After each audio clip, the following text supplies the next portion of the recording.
Well, napaka-interesting ho ng ating discussion with Mr. Bongbong Marcos. Please don't go away. Criticism kung tawagin, let's say sa mga payagan, sa radyo, sa TV.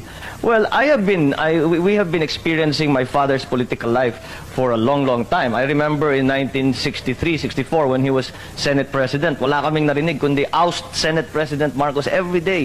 I remember that. So, we've been used to this kind of thing, no? And kahit papano, if you're in politics, there's no way around it. Wala ka namang magagawa na lahat masaya eh. Merong magkikriticize kahit ano pang gawin mo. So you just have to take it as it comes. And as I said, keep your mind open. And kung talagang it is a constructive criticism, then sige, makinig ka. But you also have to not take it all to heart because kung minsan, etong mga nagsasalita ng pinipintasan kayo is not because they really believe that dahil kalabang mo eh. Siyempre. Ano pa naman gagawin nila? Alam nga naman na pupuriin ka. So, it is part of their job. So, you just have to trabaho lang. Ganyan lang naman talaga. Bong, how many